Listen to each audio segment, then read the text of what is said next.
Pues nos damos gloria a Dios por esta nueva oportunidad que Dios me da de poder compartiros la palabra. La verdad que si hay algo que en esta mañana arde en mi corazón y muy al hilo de la exposición de la palabra de hoy, es la gratitud a aquella salvación tan grande a la que hemos sido llamados. Hermanos, muchas veces no somos conscientes. Vivimos una vida llena de muchas luces de colores que a veces no nos damos cuenta y nos tienen distraídos. Pero si hay algo en lo que el cristiano tiene que vivir es en el gozo de la salvación. A partir de hoy voy a comenzar una miniserie, en principio de 4 exposiciones de la palabra alrededor del texto de Primera de Pedro, capítulo 1, verso 13. Esta miniserie la he titulado Preparados para actuar. Y cada una de las exposiciones pues tienen un subtítulo. El subtítulo de hoy, lo digo así para aquellos, yo sé que hay gente que toma nota, es Una salvación tan grande. El próximo domingo que me toque compartir en la segunda exposición será Una vida santa, ciñendo los lomos del entendimiento, la tercera, Una vida santa, y la cuarta, Un entrañable amor. Y todo en referencia al capítulo 1 de Primera de Pedro, pero como versículo de cabecera, Primera de Pedro, capítulo 1, verso 13, que le vamos a dar lectura a continuación. Y dice así: por tanto, ceñid vuestro entendimiento, lo que la Reina Valera dice, los lomos de vuestro entendimiento, para la acción. Sed sobrios en espíritu, poned vuestra esperanza completamente en la gracia que se os traerá en la revelación de Jesucristo. Amén. Pues si os parece bien, oramos y comenzamos. Señor, te damos muchas gracias por la palabra, Dios mío. Señor, te damos muchas gracias por esta salvación tan grande, Dios mío, a la que hemos sido llamados, Señor. Y a veces, Señor, es nuestra carne, es nuestra humanidad, y no nos damos cuenta, Señor, y estamos más pendientes de otras cosas, Dios mío, que vivir en el gozo y en la satisfacción de haber sido llamados de forma inmerecida, Dios mío. Gracias, Señor, por este tiempo, por tu palabra, Señor, la que ruego, Señor, en el nombre de Jesús, Dios, que tu Espíritu Santo pues pueda tomar control de mi vida, que no diga yo nada, Señor, que se me antoje a mí, sino que por favor pueda ser guiado por tu Espíritu Santo, Dios mío. Gracias por todo, en el nombre de Jesús, amén. Bueno, si hay algo que personalmente me gusta hacer, es hacer un autoexamen de mi propia vida. Mirar cómo caminaba hace un mes, hace 2 meses, hace un año, y cómo estoy caminando a día de hoy. Y creo que es bastante importante que cada uno de nosotros podamos también examinarnos. Hermano, y esto de examinarnos en el creyente no es una cosa que tengamos que hacer ocasionalmente, ¿no? Como cuando, por ejemplo, en las empresas a final de año hacen un balance de lo que han perdido, de lo que han ganado o del stock del material que tienen en el almacén, etcétera.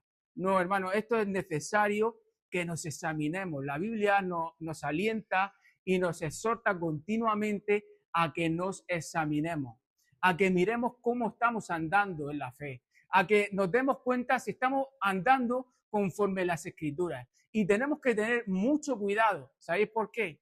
Porque nos es muy fácil en esta parte de la naturaleza que compartimos, la naturaleza humana, andar adaptándose sin darnos cuenta muy sutilmente a cómo anda la gente del mundo, con cosas que a veces pues nos son lícitas, pero no nos damos cuenta, pero de forma un poco camaleón, no somos distinguidos como muy diferentes a la gente del mundo. Por eso es necesario que cada uno de nosotros podamos hacer un examen continuo. Propóntelo en tu corazón, un examen continuo, un examen semanal, un examen diario, si puede ser, de nuestra propia vida, y no a través de nuestros pensamientos, de lo que cada uno de nosotros podamos pensar, sino que a través de la palabra de Dios. Y de hecho, la palabra de Dios está llena de consejos y de advertencias ante la posibilidad de poder estancarnos, de poder enfriarnos o incluso de no poder estar caminando bien. Vamos a leer algunos ejemplos. Por ejemplo, Mateo 24:12.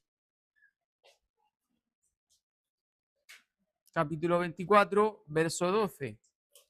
Dice así: y debido al aumento de la iniquidad, el amor de muchos se enfriará. Así que sabemos que están hablando en el capítulo 24 del Evangelio de Mateo de los últimos tiempos, hermanos. Pero esto no nos evita a nosotros como creyentes que muchas veces, tristemente, la iglesia va detrás del mundo. Si el mundo va adquiriendo ciertas cosas, la iglesia va 2 pasos por detrás adquiriendo cosas que antes las veía fatales, pero ahora ya no las ve tan fatal. No nos damos cuenta y poquito a poco, al contrario de lo que nos dice Romanos 12:2, que renovemos nuestro entendimiento para que comprobemos cuál es la buena voluntad y agradable del Señor, nos vamos adaptando suavemente y sutilmente a cómo es el mundo. Y no nos damos cuenta que los últimos tiempos son los que estamos viviendo y poco a poco, sin darnos cuenta, nos enfriamos. También el apóstol Pablo le dice a los romanos en el capítulo 13, en el verso 11, dice lo siguiente. Dice, y haced todo esto refiriendo a una lista que viene dando desde el capítulo 12 de deberes cristianos. Dice, y haced todo esto conociendo el tiempo, que ya es hora de despertaros del sueño, porque ahora la salvación está más cerca de nosotros que cuando creímos. Hermano, cada segundo que pasa está más cerca el día de nuestra salvación. Y debemos de andar de forma que agrade a Dios, no para no perder nuestra salvación, porque nuestra salvación no es nuestra, la salvación es de Dios, sino como respuesta a haber tenido una verdadera fe, debemos de tener la responsabilidad como creyente cada uno de mirar si estamos andando correctamente, si estamos andando como a Dios le agrada o no. También el apóstol Pablo le dice a su amado hijo Timoteo, en 2 de Timoteo, capítulo 1, verso 6, le dice lo siguiente: por lo cual te recuerdo que avives el fuego del don de Dios que hay en ti por la imposición de manos. Hermano, ¿cuánto tiempo desperdiciado en nuestra vida para avivar otros fuegos? Otras cosas que nos ilusionan, otras cosas en las que somos muy fervientes, naturales. No son pecados, no estoy hablando de pecados, estoy hablando de cosas lícitas. ¿Cuánto tiempo de nuestra vida dedicamos a avivar esos fuegos? A avivar esas cosas que nos ilusionan, que nos gustan, que nos son permitidas, no son pecados. Y ocupamos tanto tiempo de nuestra vida en avivar esos fuegos, pero sin embargo, piensa un poco, ¿cuánto tiempo de nuestra vida dedicamos a avivar el fuego del don de Dios?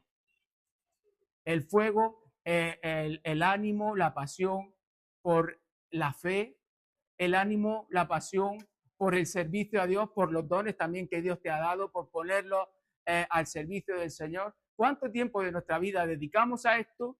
¿Y cuánto tiempo dedicamos a avivar otras pasiones de nuestra vida?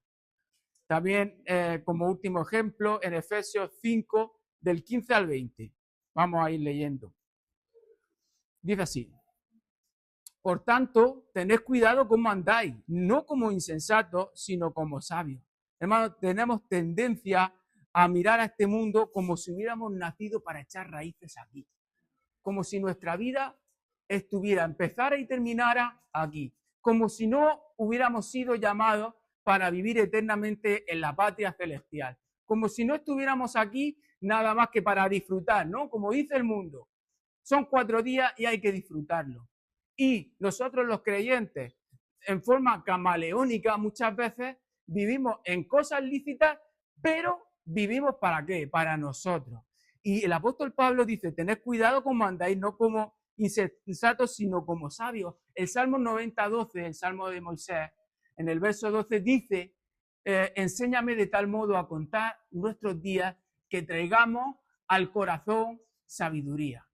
¿Estamos pensando con sabiduría cuando queremos vivir la vida?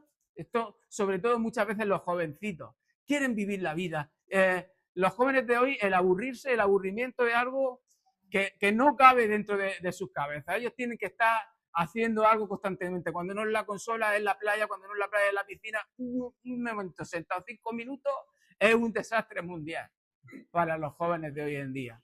La vida está hecha para entretenerse. La vida está hecha para yo sentirme feliz, lleno de entusiasmo cada momento, disfrutar. Pero los creyentes, jóvenes y mayores, los que hemos sido comprados por la sangre de Cristo, no vivimos la vida para nosotros, ni para ser felices, ni para sentirme realizado, sino para servir al Señor y para mostrar a Jesucristo al mundo. Pero no nos damos cuenta, y te lo comparto, ¿sabes por qué? Porque cuando yo hago esos exámenes que digo que me gusta hacer, me doy cuenta en lo mucho que dedico mi vida a sentirme feliz y a sentirme bien con cosas que son lícitas. Dice, aprovechando bien el tiempo porque los días son malos, así pues no seáis necios, sino entended cuál es la voluntad del Señor y no os embriaguéis con vino, en lo cual hay disolución, sino sed llenos del Espíritu Santo. ¿Y de cuántas cosas estamos embriagados? Porque uno llega aquí y piensa, no embriaguéis con vino, bueno, y lo pasa de forma ligera. Yo no me embriago con vino, esto no tiene nada que ver. A lo mejor era de las pocas cosas. No te detengas en pensar, no embriaguéis con vino. Eran de las pocas cosas que podían tener de ocio en aquel tiempo.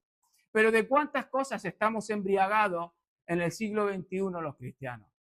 De sentarnos y personalmente lo hablo de mí, de mi casa, no, o sea, no me voy a esconder, yo no estoy aquí para darle lecciones a nadie, vuelvo a repetir, de los propios exámenes que hago cuando tengo un sábado por la tarde libre es sentarme y tragarme una miniserie de 40 capítulos, uno detrás de otro, uno detrás de otro, uno detrás de otro. ¿Estoy pecando?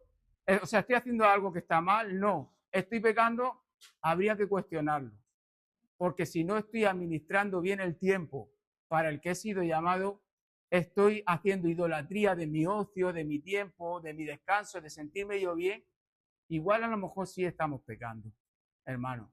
Sí estamos pecando cuando descuidamos la manera en la que estamos andando. Sí estamos pecando cuando descuidamos en cómo aprovechamos el tiempo.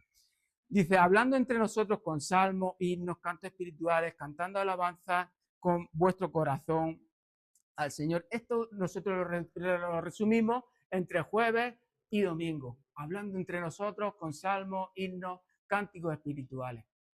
Hermanos, deberíamos de ser un poquito más como la iglesia primitiva. Ellos tenían menos entretenimiento. Quizás les venía esto de no embriaguéis con vino sino ser llenos del Espíritu Santo porque era el único entretenimiento que podían tener en ese tiempo. Pero de cuántas cosas que nos intoxican, ¿verdad? Porque habla del vino como una referencia a estar intoxicados y no controlados por el Espíritu Santo.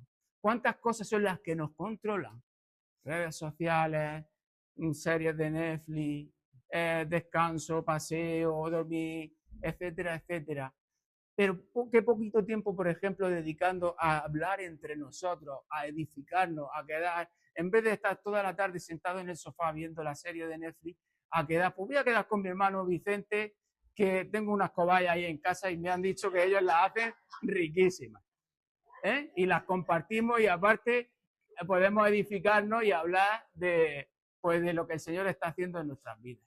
Amén. Qué importante sería esto. Hermano, vivir como necio es vivir sin entendimiento, sin una mente clara. Lo que dice el versículo de cabecera, ceñid los lomos de vuestro entendimiento, lo que está diciendo es, primeramente, estás preparado para pensar con claridad. ¿Estamos preparados para pensar con claridad? ¿O estamos intoxicados de tantas cosas que nos hacen perder el tiempo? A veces sabemos, pero no manifestamos lo que sabemos. El versículo este de cabecera, que Pedro empieza diciendo, por tanto, es como decir, en consecuencia de lo que os acabo de decir, prepárense para actuar, pensad con claridad y tomen control propio, esperando en la gracia que se os revelará el día de Jesucristo. Bueno, ¿y qué es lo que viene el apóstol Pedro diciendo en este capítulo 1 de la primera carta? Pues eso es lo que vamos a dedicar hoy en la primera de las 4 exposiciones de esta miniserie de Preparándonos para actuar. Y así que vamos a empezar leyendo los dos primeros versículos de Primera de Pedro, capítulo 1, versos 1 y 2.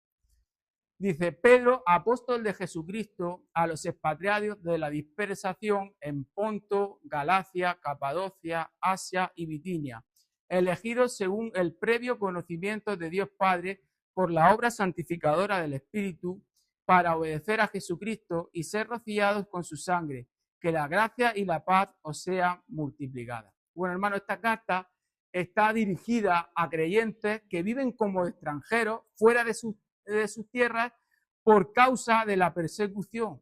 Aunque esta carta principalmente está dirigida a cristianos gentiles, pero también habían cristianos judíos que habían sido dispersados por causa de la persecución del Imperio Romano. Como sabemos, en aquel tiempo el conocido y sanguinario emperador romano Nerón pues iba detrás de, perseguía a los creyentes y les daba muerte en los circos romanos. Al convertirse a Jesús, los creyentes se convierten automáticamente en extranjeros espirituales en la tierra. No encajamos en costumbres, hermanos, ni cultura, ni en valores morales, lo que los convertía en objeto de desprecio y de marginación. Hermanos, a día de hoy, la mayoría de nosotros, unos pocos extranjeros, podemos que 1, 2, 3, 4, 5 extranjeros, 6, que puede ser que haya ahora mismo aquí en la congregación.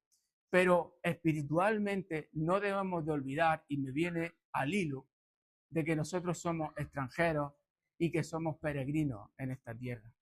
Por eso decía antes que a veces miramos, nacemos aquí y siendo creyentes parece que estamos aquí para echar raíces. Pero no, hermano, estamos aquí como extranjeros y como peregrinos. Y tenemos que mantener una cultura distinta a la cultura de la gente del mundo. A veces no sufrimos persecución, a veces no sufrimos marginación, a veces no nos sentimos excluidos. ¿Sabes por qué, no? Porque no nos ven como extranjeros ni peregrinos. Porque no ven mucha diferencia entre nosotros y ellos. Por eso a veces los creyentes de hoy no sufren tanta exclusión o marginación. No hace falta irse a un país donde en la lista esta de la revista de los cristianos perseguidos, esos que están en rojo, ¿no? Donde son hasta muertos o llevados en la cárcel, hermano, para si tú manifiestas el evangelio, te puedo asegurar, si tú manifiestas el evangelio a cómo están las libertades hoy en el mundo, te puedo asegurar que tus palabras serían muy, muy impactantes si tú expresaras libremente al mundo las cosas tal y conforme las piensas con respecto, por ejemplo, a la ideología de género o con respecto al adulterio o la fornicación, etcétera, etcétera. Si nosotros nos manifestáramos tanto como es la cultura del reino de los cielos, te puedo asegurar que aunque, entre comillas, esto es un país libre, te aseguro que no lo tendríamos tan fácil como lo tenemos.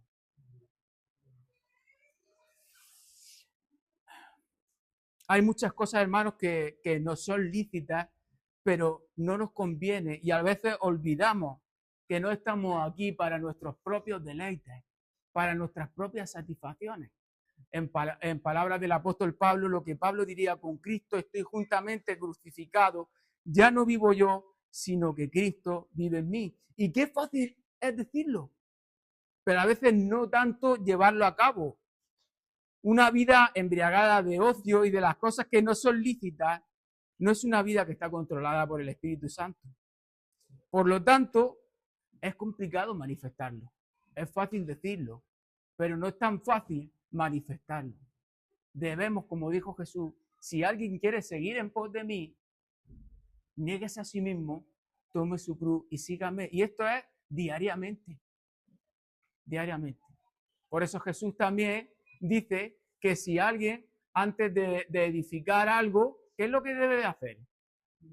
Este versículo que usamos, que está bien, pero lo usamos para decir cuando quiero comprar algo, eso. Primero, antes de eso, tengo que ver a ver si tengo yo dinero en el bolsillo. pero el contexto es que si quieres seguirme, siéntate primeramente para ver si realmente me vas a seguir a mí o en mitad del camino, no, yo me voy por aquí, no, Jesús, yo voy a enterrar a mi padre. No, el contexto es todo eso. No es planificar, que está bien, es un buen consejo, si voy a poder edificar o no. Planificaste, entendiste el evangelio en el que tú morías para que Cristo viviera en ti. Eso es lo que Jesús está diciendo. Antes de sentarte y de edificar, piensa si realmente lo has abandonado todo para seguirme a mí. Y ahora los llama elegidos. Elegidos, pero no por nuestras cualidades. En esta vida, en algunas circunstancias hemos sido elegidos. Algunos de nosotros hemos entregado un currículo al despacho de recursos humanos de una empresa donde había una vacante y este hombre tenía ahí 100 currículos. Y el hombre ha empezado a tirar según su estudio y ha visto que el de Vicente es el que les cuadraba. Y había sido elegido, ¿por qué? Por las cualidades que a ellos les cuadraban. Pero hermanos, nosotros no hemos sido elegidos por Dios porque les cuadrara nuestras cualidades. Más bien no le cuadraba ninguna cualidad nuestra. Y hemos sido elegidos. Hermano, el apóstol Pedro les estaba recordando que ellos eran elegidos. Pero esta elección no es porque ellos son, sino porque quién es Él. La frase elegidos o escogidos para ellos tenía un significado sanador. ¿Sabéis por qué? Porque ellos vivían, como hemos leído, expatriados, como extranjeros, despreciados, ultrajados por el Evangelio, desechados por el mundo. Para ellos, esta frase de que ellos habían sido elegidos de una forma inmerecida por el que es santo, para ellos era alentador y sanador. Y para nosotros a veces no tiene ese peso el haber sido llamados y escogidos, porque no vivimos como seres despreciados de esta tierra, porque no nos rechazan, porque el mundo no ve tanta diferencia. Hermanos, si realmente fuéramos rechazados, esta palabra elegidos y escogidos saltaría de gozo en nuestras vidas. Glorificaríamos a Dios por haber sido llamados para la salvación. Glorificaríamos a Dios por la salvación tan grande que Él nos ha dado. Viviríamos de una manera que salta continuamente a Jesús, a la obra de Cristo, y que salta y glorifica a Dios por haber sido llamados para una salvación que no merecíamos.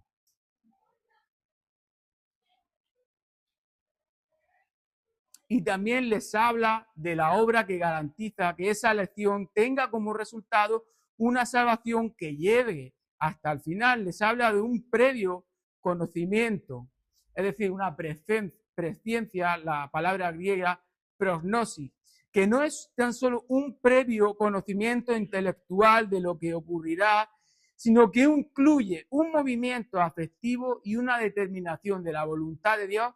Esto constituye la base de la elección de Dios. Hermanos, hay gente que traduce, bueno, haber sido elegidos por Dios, dice la presciencia, eso él sabía entonces quién iba a ser salvo y por eso Dios los escoge. Pero realmente traducir este verso de esta manera está ignorando mucha más revelación que nos da las escrituras acerca de esto. Dios no nos escoge por saber quién iba a aceptar, quién iba a tener fe y arrepentirse, porque esto negaría otras verdades de la palabra de Dios. La obra de salvación no comienza en el momento de creer y arrepentirse, sino en una elección por la voluntad antes de la creación. Dice, ¿por qué? Por la obra santificadora. Antes de que nosotros creamos, hay una obra santificadora del Espíritu Santo que convence a nuestra vida de pecado. Hermano, ¿qué dice, por ejemplo, Efesios capítulo 2, verso 8? Dice que por gracia somos que salvos. O sea, primero es un regalo, hasta ahí todo el mundo lo tiene claro. Todos los creyentes tenemos claro. Dice que por medio de qué? Por medio de la fe. Pero ahora, ¿qué dice de la fe? Que la fe es un don. ¿Y qué es un don? un regalo. Y dice que no es de nosotros, sino de Dios. O sea, no tiene lógica ninguna pensar que Dios nos escoge porque sabe quién va a elegirlo, si dice que somos salvos mediante el regalo de la fe que nos da Dios. Y nos dice el versículo 2 que hemos leído de Primera de Pedro, mediante la obra santificadora, dice, para creer y ser rociados por la sangre de Jesús. Es decir, podemos creer porque Dios nos regala este don precioso de la fe, por el cual el Espíritu Santo obra en nosotros, nos regenera y somos rociados por la sangre de Jesús. Entonces, no hay nada en nosotros, nada por lo que Jesús pudiera, el Señor, por lo que Dios nos pudiera haber escogido antes de la fundación del mundo, sino por su propia voluntad, por su propia soberanía, por un amor inmerecido. No me elegisteis vosotros a mí, sino que yo os elegí a vosotros. Toda la palabra apunta a que no tenemos nada que ver con la salvación, sino que Él mismo nos regaló esta salvación tan inmerecida.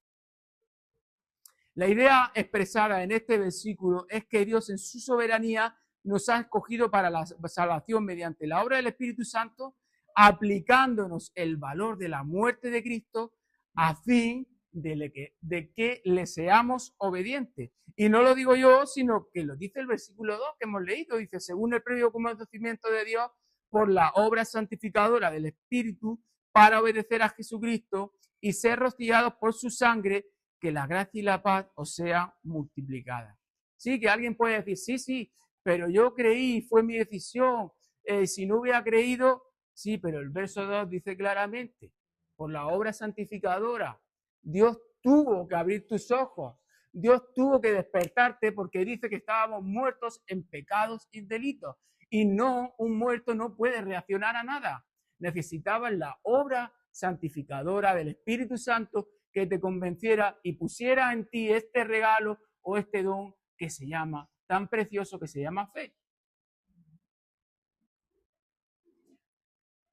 En resumen, no es tan solo un previo conocimiento intelectual, sino que el cumplimiento de lo que Dios ya había determinado antes de la fundación del mundo. Continuamos leyendo en Primera de Pedro, capítulo 3, del verso 1, del verso 3 al verso 6. Dice, doy gracias a Dios, a quien sirvo con limpia conciencia, como lo hicieron mis antepasados, de que sin cesar noche y día me acuerdo de ti en mis oraciones. Perdón, que no estoy en Primera de Pedro. O sea que si alguno pensaba que se había equivocado, no, me he equivocado yo. Ahora, bendito sea el Dios y Padre de nuestro Señor Jesucristo, quien según su gran misericordia nos ha hecho nacer de nuevo a una esperanza viva mediante la resurrección de Jesucristo entre los muertos, para obtener una herencia incorruptible, inmaculada y que no se marchitará, reservada en los cielos para vosotros, que sois protegidos por el poder de Dios mediante la fe para la salvación que está preparada para ser revelada en el último tiempo. Ahora Pedro les habla de una esperanza viva.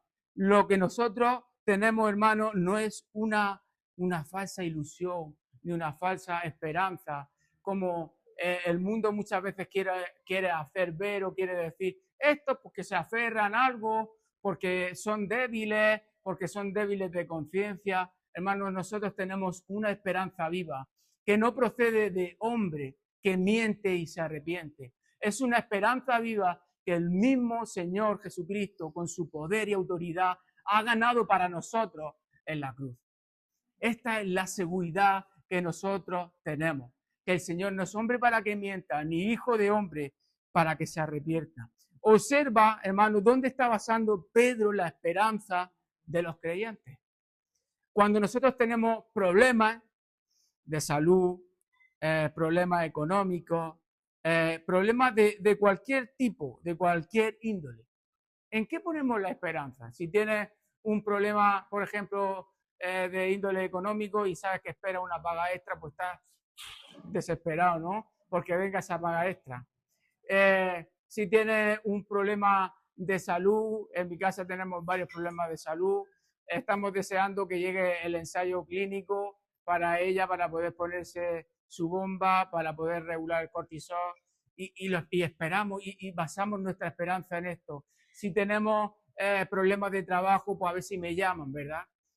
Seguramente que estos creyentes a los que Pedro les estaba escribiendo, que habían salido con los puestecicos, seguramente muchos de ellos de su casa, buscando escapar por su vida a otras tierras como extranjeros, ya no solamente que vivían persecución, sino muchos de ellos seguramente no estaban sanos.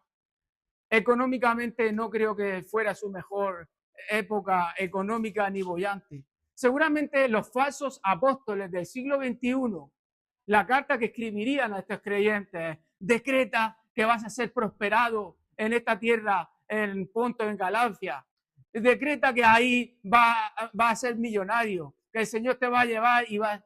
Pero hermano, esto, ¿sabes qué? Es una fe terrenal, carnal y diabólica.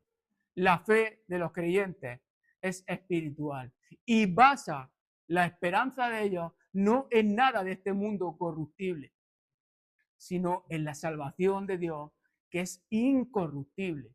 La esperanza del creyente está en la salvación del Señor. Claro que tenemos problemas y situaciones y vivimos en la carne y lo pasamos mal a veces económicamente y debemos de orar o de salud, etcétera.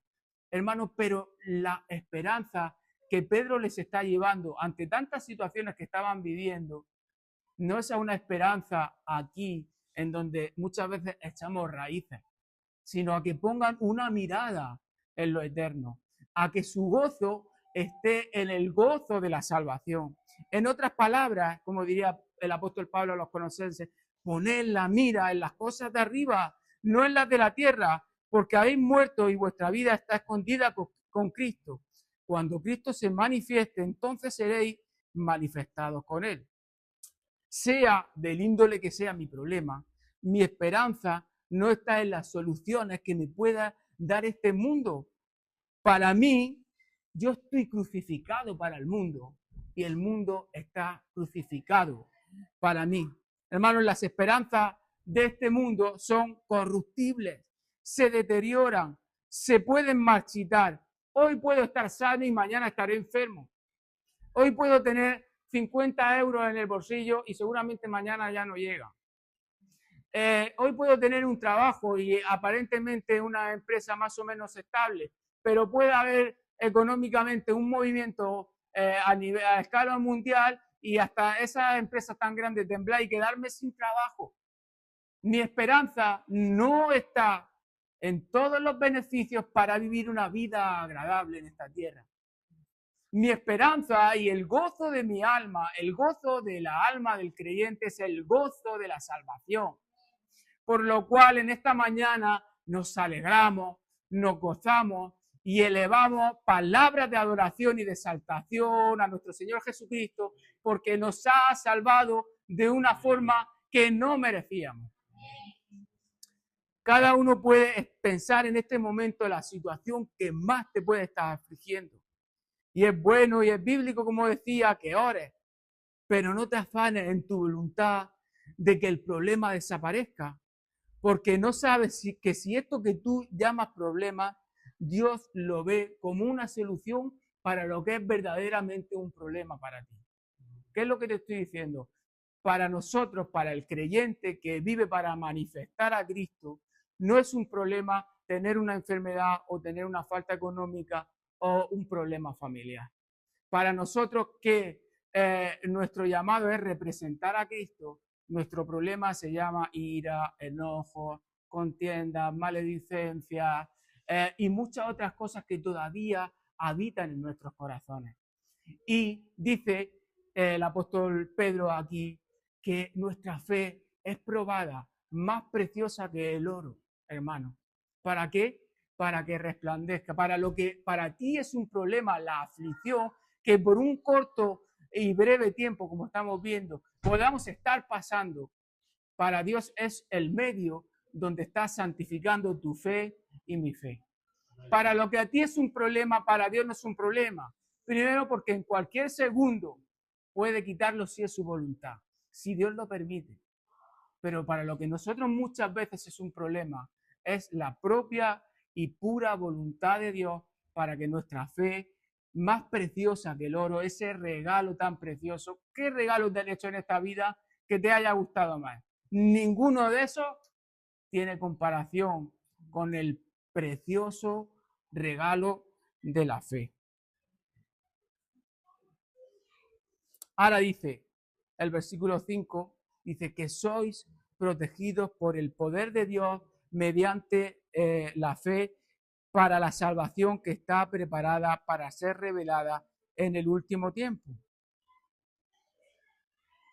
Un momento. Bueno. Dice que somos guardados, en otras traducciones dice protegidos. Guardados o protegidos, da igual, del griego proureo, si queréis os lo deletreo para aquellos que toman apuntes, P-H-R-O-U-R-E-O, que significa guardar, proteger, vigilar, mantener bajo custodia. Y lo interesante aquí que es un término militar que describe a un centinela de guardia. Este mismo término de proureo se describe también en Filipenses capítulo 4:7, que dice, y la paz de Dios, que sobrepasa todo entendimiento, guardará como un centinela de guardia vuestros corazones y pensamientos en Cristo Jesús. ¿Qué función tenían los centinelas de guardia? Se ponían en lugares estratégicos para proteger la ciudad de los enemigos, de los ataques, etc. Hermanos, nosotros somos protegidos por el poder de Dios. ¿Y de qué forma tan estratégica? El sello de nuestra salvación, el Espíritu Santo, que guía nuestra vida a toda verdad, habita en nuestro cuerpo como templo, como un centinela de guardia, que protege día y de noche nuestras vidas. A veces, ¿cuántas veces tenemos temor, verdad? ¿Cuántas veces andamos en inseguridad? ¿Y cuántas veces incluso a veces hemos dudado por ver que todavía nuestra vida está muy lejos de ese perfeccionamiento por el pecado? ¿Habré yo sido salvo? Pero el Señor nos da esta seguridad, que Él guarda nuestra salvación como un centinela de guardia, 24 horas, firme. No dormitará ni se dormirá el que guarda nuestra vida. Nosotros preocupados en las aflicciones que este mundo desaparezcan, pero el Señor es el que guarda como un centinela nuestra salvación. Dice el verso 6 al 9. Dice, lo cual os regocijáis grandemente, aunque ahora, por un poco de tiempo, si es necesario, seáis afligidos con diversas pruebas, para que la prueba de vuestra fe, más preciosa que el oro, que perece, aunque probado por fuego, sea hallada, que resulta en alabanza, gloria y honor en la revelación de Jesucristo, a quien sin haberlo visto le amáis, y a quien ahora no veis, pero creéis en él, y os regocijáis grandemente con gozo inefable y lleno de gloria, obteniendo como resultado de vuestra fe la salvación de vuestras almas. El 5 terminaba diciendo que éramos guardados por el poder de Dios mediante la fe, y ahora el 6 continúa diciendo cuál es la base de la esperanza y gozo, que evidentemente hemos visto que no es nada de esto, no es nada terrenal.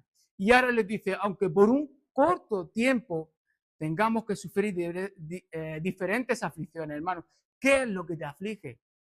Ninguna aflicción del índole que sea que estás viviendo tiene comparación con la gloria venidera, con lo que vamos a experimentar en el reino de los cielos, con lo que está reservado para nosotros. Fíjate, nosotros preocupándonos por aquellas cosas que se marchitarán y que son perecederas. Sin embargo, el Señor está guardando y protegiendo lo que es lo más valioso para nuestra vida. Pero nosotros, encabezonados en obstinarnos, en preocuparnos, en sentirnos mal por aquellas cosas que nos están faltando, que son perecederas. Pero gloria a Dios porque aquello que es realmente importante para nuestras vidas, Dios la está guardando de una forma celosa, porque el Señor dice que nos ama celosamente.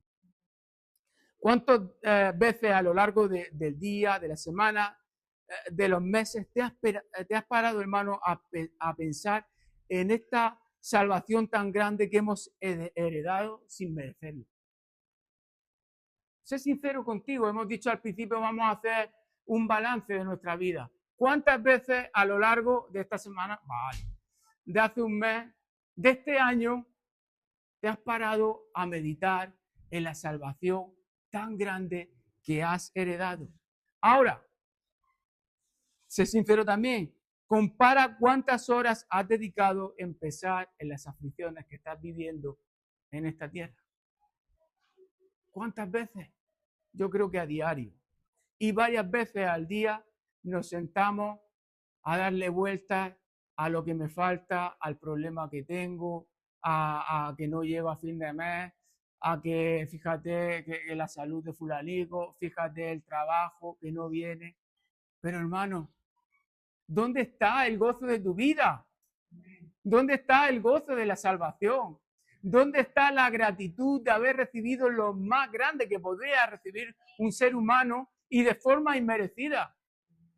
De haber sido elegido y llamado para la salvación por nada que tú ni yo pudiéramos ofrecer. Filipenses 4:8 dice, por lo demás, hermanos, todo lo que es verdadero, todo lo digno, todo lo justo, todo lo puro, todo lo amable, todo lo honorable, si hay alguna virtud o algo merece elogio, en esto meditar. No me digas que no merece virtud, ni merece elogio, ni merece dedicarle tiempo a indagar y a pensar en esa salvación tan grande que hemos heredado. Verdaderamente merece que nos tiremos horas y horas pensando, dándole gloria a Dios, glorificando y exaltando su nombre por lo bueno y misericordioso que ha sido para mí el Señor con un pecador vil que no merecía ni que lo miraran. También Romanos capítulo 8, verso 18, en la Nueva Traducción Viviente, dice, sin embargo, lo que ahora sufrimos no es nada comparado con la gloria que Él nos revelará más adelante. Hermano, fija tus ojos en la esperanza sólida de la fe en Cristo y no en ningún recurso natural. Maravillémonos hoy ante esta gran expectativa de la salvación, hoy viendo, aunque sea a través de un espejo, hoy aún no habiéndose manifestado la salvación por la eternidad en nuestras vidas, pero aún hoy podemos gozarnos ya y alegrarnos en el Señor y decir gloria a Dios por la salvación tan grande que tú me has dado, y echar a un lado todas aquellas cosas perecederas que nos están ocupando pensamientos, que no nos edifican, que no avivan el fuego del don de Dios en nosotros, sino que nos dan más bien quebradero de cabeza. Y sea lo que sea, al final será la voluntad de Dios en nuestras vidas. Lo que Él piense que es mejor para nosotros, porque como he dicho, eso que para ti es un problema, a lo mejor es el medio que Dios está permitiendo para quitar lo que verdaderamente es un problema en nosotros, iras, contiendas, pleitos, para ser refinados en la paciencia, para ser sobrios. Y a veces es necesario que pasemos por este fuego de prueba para que todas estas cosas sean pulidas y limadas en nuestras cosas. Una de las paradojas de la vida del creyente es la coexistencia del gozo y la aflicción. La aflicción da pureza a nuestra fe y el gozo es la fortaleza de nuestras vidas. En estos tiempos de prueba que hemos vivido en este último año, por ejemplo, en mi casa, con las situaciones de salud de mi hija, hay algo que me ha traído gozo y alegría. Es que, bueno, pues los creyentes, pues te animan y eso, pero gente que no es creyente ha venido y nos ha dicho, la verdad que todas estas cosas, a su manera de hablar, de lo que ellos entienden, todas estas cosas que estáis viviendo, tiene que ser por vuestro Dios. Porque la verdad que yo no podría vivir esto que vosotros habéis estado viviendo y estar tan bien como muchas veces os vemos. Y glorificamos a Dios, hermano. Gracias a Dios porque aunque pasamos por el fuego, no nos quema, hermano. Aunque vienen estruendos de agua muchas veces contra nosotros, no se cae en nuestra casa, hermano. ¿Y sabes por qué? Porque el centinela de guardia, el Espíritu Santo que ha hecho morar en nosotros, guarda nuestros corazones y nuestros pensamientos en Cristo Jesús. Y eso no pasa solo conmigo, sino que también pasa contigo, hermano. No te temas, no te afanes. Mira, pon tu mirada en las cosas celestiales. Mira, toma tiempo y dedica para pensar qué salvación tan grande y merecida hemos recibido del Señor. Algo precioso que sucede aquí en estos dos versículos. Por un lado, el consuelo que Pedro les lleva a tener no está basado en nada de este mundo, sino en nuestra salvación. Hermanos, ¿qué diferencia hay entre aquellos judíos que esperaban a Jesús como un libertador que los liberaría de la opresión del imperio romano, y muchos creyentes de hoy que ven a Jesús como un libertador de sus finanzas? No hay mucha diferencia, hermano. Hay algo que, una voz que los que nos gusta o que anhelamos o estamos en el deseo, en el proceso de vivir una sana doctrina, tenemos que levantarnos en contra de ciertas afirmaciones que se mueven en ciertos sectores de cristianos. Yo he escuchado a creyentes decir cuando hablan de enfermedades o cosas así, decir, no, a mí no me pertenece. No, a mí esto no me pertenece, yo lo reprendo y cosas así. Pero hermano, yo te voy a decir una cosa, no es que me guste ni me agrade vivir en mi carne todas estas situaciones, pero a mí sí me pertenece, porque me pertenece todo lo que está en la voluntad del Señor. Dice, porque es necesario que paséis por diversas aflicciones, para que la prueba de nuestra fe, más preciosa que el oro, sea hallada en alabanza. Gloria a Dios. Gloria a Dios. Hay mucha mayor gloria a Dios cuando uno que no es creyente y te ve pasar por aflicciones y por diversas pruebas, te ve glorificando a Dios. Que hay mucha mayor gloria, que cuando tú puedas decirle a uno, pues Dios me ha sanado. Alguno hasta te va a decir, eso es que tú te has sugestionado. Pero hay mucha mayor gloria cuando, viendo que estás pasando pruebas y tribulaciones, lo que algunos dirían, pues abandona a tu Dios, ve que estás glorificando a Dios. En eso Dios es glorificado, en eso Dios es exaltado.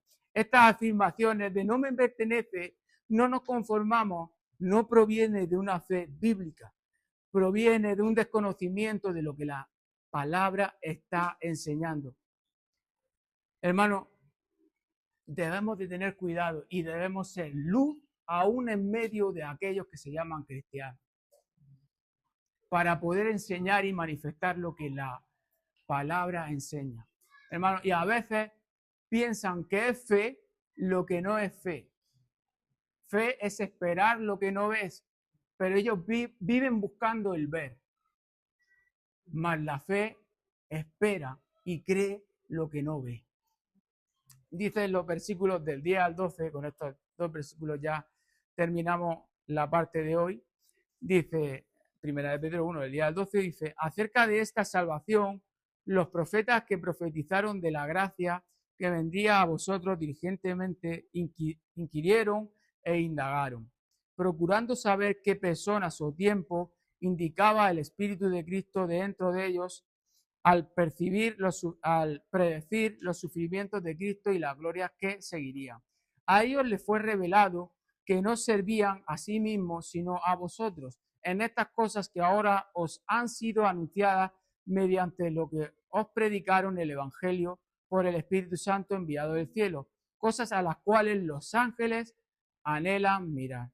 Hermanos, los profetas indagaron, querían saber más. Dice, aún los ángeles anhelaban mirar. Los profetas del Antiguo Testamento ponían interés, estudiaban, anhelaban estas cosas. Los ángeles expectantes, me lo imagino, con los ojos abiertos acerca de esta salvación que ellos no pudieron disfrutar. De esta salvación, Cristo murió por aquellos que Él escogió, salvó a personas, no salvó a ángeles.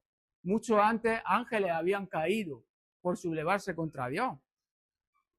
Y tú y yo, hermanos, beneficiarios de esta salvación tan grande y portadores de este don tan maravilloso, la fe, nos quedamos mirando los recursos corruptibles.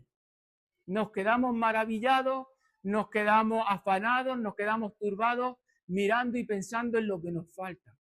Aquellos profetas indagaban aquellos de los sufrimientos que estaban recibiendo proféticamente de que pasaría el Mesías. Y indagaban, estudiaban, querían saber. Los ángeles aún quedaban maravillados mirando qué salvación tan grande. No, los seres humanos no merecen esta salvación. Se han rebelado contra Dios, son enemigos de Dios, pero la misericordia de Dios los ama y ha ido en busca de ellos. Y nosotros, hermanos, no nos detenemos, ya no te digo diariamente, una vez en semana, a meditar en la salvación y a gozarte, pero sí nos podemos permitir meditar a diario nuestros problemas. ¿Qué importancia tiene para ti la salvación? ¿La anhelas? ¿La esperas? Esto sería una pregunta para hacernos en esta mañana. ¿Qué importancia tiene para mí la salvación? ¿Vivo en el anhelo y en la espera? Recuerdo, hermano, cuando era niño, unos 10 años así, cuando empecé a ir a la iglesia, recuerdo que me llamaba la atención, aparte de que era niño, que empezaba a ir a la iglesia, que los creyentes cuando llegaban a la iglesia se saludaban diciendo, Maranata, Cristo viene pronto. ¿Sabes por qué? Porque esto era un anhelo que había en su corazón y una expectativa, la salvación tan grande. Yo hace ya muchos años que no escucho a nadie saludarse diciendo, Maranata, Cristo viene pronto. Hermano, alégrate, gózate que el Señor viene pronto. Recuerdo que se decían esas cosas. Lo recuerdo de niño, pero han pasado muchos años. Estamos más preocupados en otras cosas que alegres y en la expectativa de la salvación tan grande que nos aguarda. Prepárense para la acción. Piensen con claridad. El verso central de estas 4 exposiciones que vamos a tener. Primera de Pedro 1:13. Ceñid los lomos de vuestro entendimiento. Dice luego, sed sobrios, es decir, ejerciten el control propio y pongamos la esperanza en la salvación.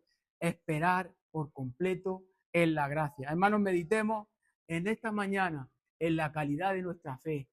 Si estamos viviendo, sabiendo lo que ya sabíamos, si en verdad vive en nosotros este gozo, esta pasión por la salvación. Meditemos si late en lo más profundo de nuestro corazón este maravilloso proceso del que fuimos rescatados de la muerte. Hermano, dice que fuimos elegidos, que fuimos llamados para la salvación mediante la intervención del Espíritu Santo, que nos apartó, que nos regaló una preciosa fe para creer, que nos dio una herencia, la cual es nuestra esperanza, que no se puede contaminar ni corromper, que nos guarda por el poder de Dios. Hermano, si esto no llena de gozo y de esperanza en nuestra vida, nuestra fe no está avivada ni puesta en los fundamentos ni los principios del cristianismo. Nuestra fe se volvió fría y religiosa.